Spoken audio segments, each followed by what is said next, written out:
Blessed Sunday to all. I don't know if you are very particular about responding appropriately to certain questions. Naabitaw to'y pasiaw nga nag-ingon nga,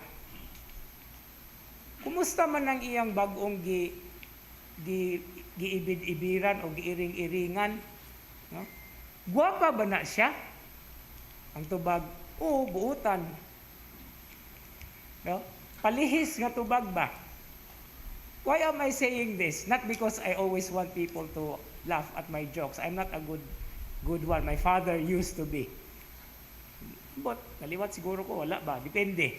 But I am talking about how Jesus answered the question of the so-called the scholar of the law. Okay? And if we try to take into perspective, scholar of the law niya nangutana pag yun mahintugod sa balaod. Okay? Gibangkong na ni. No? And we know already the context that the Pharisees were actually trying to trap the Lord Jesus. As it is commonly said in scriptures, to catch him through his words. Unsa may gipangutana, the greatest commandment. Unsa may tubag ni Jesus? Dili lang usa kung dili duha. No? The greatest and the first commandment. Okay ra unta tong the greatest commandment kay wa nay mosunod kay greatest good napabay mo labaw. Pero gidungagan man ni Jesus and the first. Ug moingon ganitang first, naa joy second.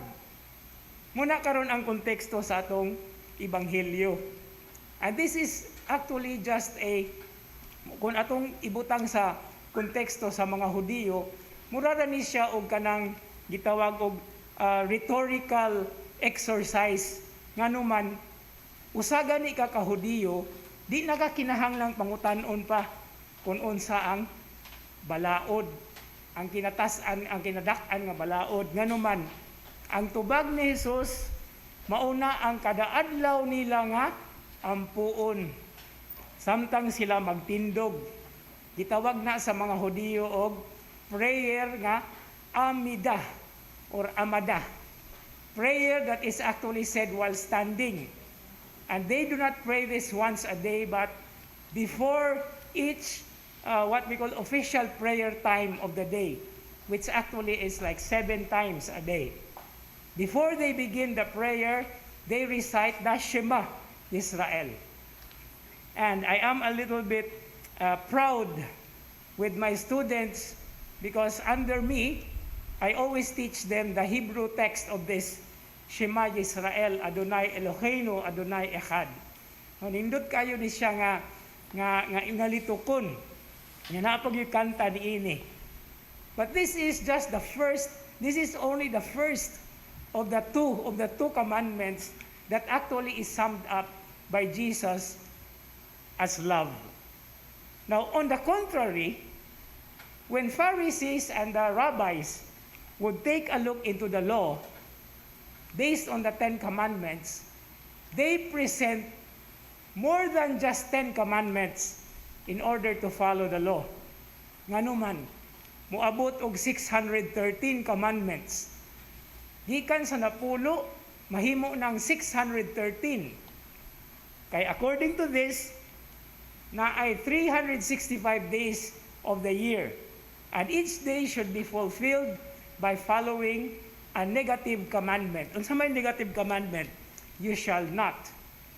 Unya, 613 minus 365, pila may nahabilin?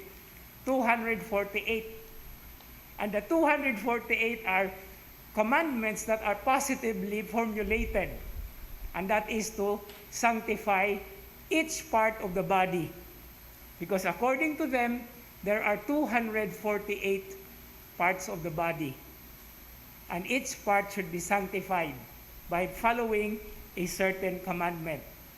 Nya, kinsa may makahimo ana.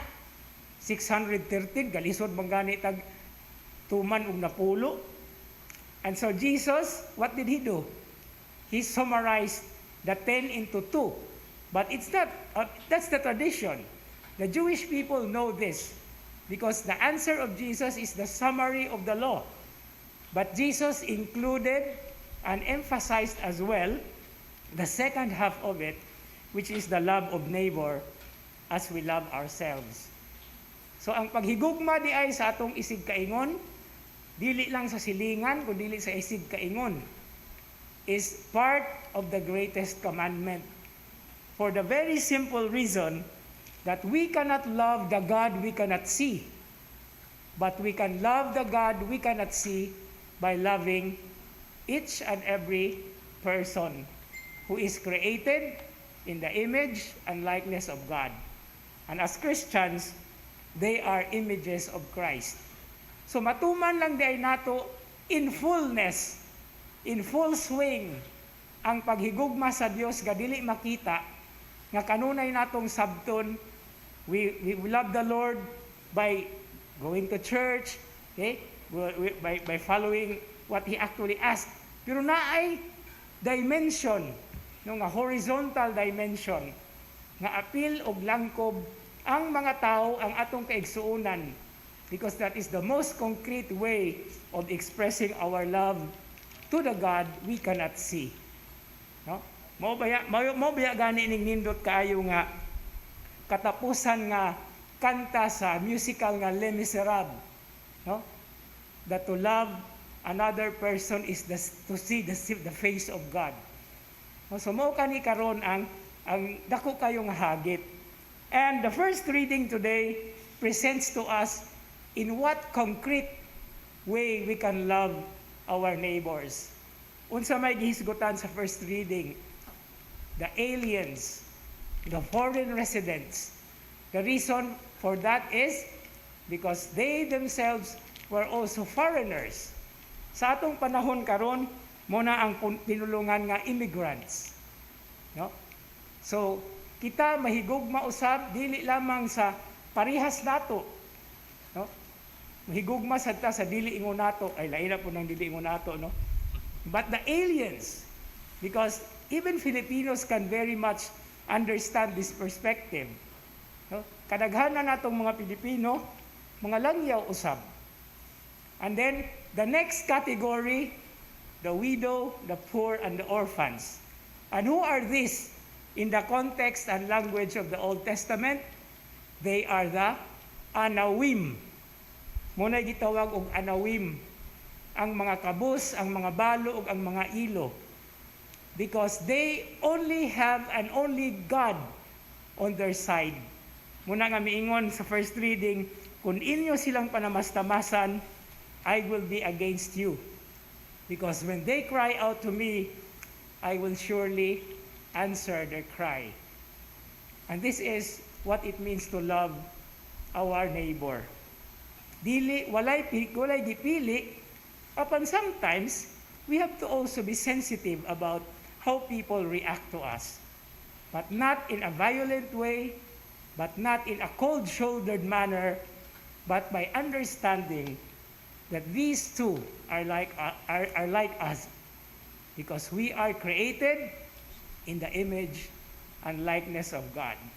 And our love for God above all things can only be done when we love each and every one who is God, confronting us in the many different aspects and facets of our realities, especially nowadays, and in the situation that we are in. Muna nga sa pagpadayon nato niya itong Santos nga Misa, is always a great moment to thank the Lord, because as we are gathered together as one community, we become the church, the body of Christ. And in that perspective, we also become His sacraments when we go out of the church or of the chapel, and when we go back home to make Christ a living experience, a palpable reality, and an expression of love for all things, for all people, for all times. Amen.